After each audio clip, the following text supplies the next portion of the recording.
क्या मालिक, आपको पता नहीं है क्या? आज महेंद्र अपनी फसल की कटाई कर रहा है।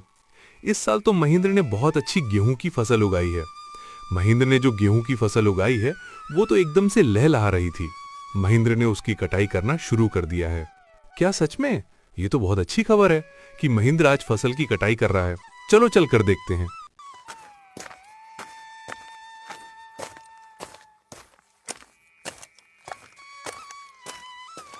इस बार तो गेहूं की फसल बहुत अच्छी हुई है। अगर आधी जमींदार साहब भी ले जाएंगे तो फिर भी मेरे पास कुछ तो बच ही जाएगा। अरे महेंद्र, तुमने तो फसल तैयार कर दिया और इस बार की फसल तो बहुत अच्छी लग रही है देखने में। हाँ मालिक, इस बार मैंने गेहूं की फसल लगाई है। इतनी अच्छी गेहूं की फसल उगाने के लिए इस बार मैंने अपना खून पसीना एक कर दिया है। मैंने दिन रात मन लगाकर इस खेत में बहुत मेहनत की है, तब जाकर इतनी अच्छी फसल हो पाई है। इसलिए अब तो मैंने कटाई भी शुरू कर दी है। अरे ओ महेंद्र, ये तो मेरी उपजाऊ जमीन का कमाल है।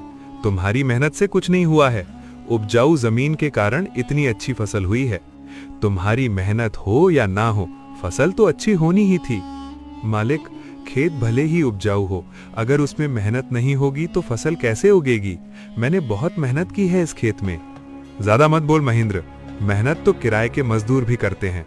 असली कमाई का हकदार तो वही है जिसकी जमीन है। शर्त के मुताबिक जल्दी से मेरे फसल का आधा हिस्सा निकाल। चल जल्दी कर, मुझे बहुत सारे काम हैं, मुझे वापस भी जाना है।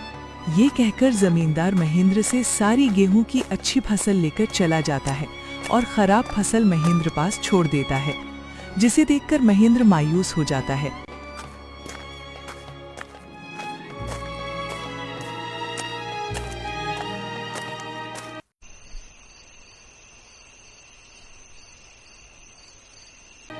हे ईश्वर, इतनी जीतोड़ मेहनत करने के बाद बस इतनी सी फसल मेरे हाथ आई है।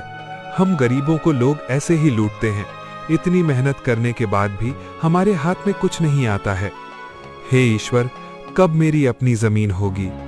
महेंद्र इसी तरह अपनी जिंदगी काट रहा था। कुछ महीनों बाद महेंद्र की बेटी रानी, जो शहर पढ़ने के लिए गई थी, वापस गांव आ जाती है। वापस गांव आने पर जब उसने गांव का नजारा देखा तो उसे बहुत दुख हुआ।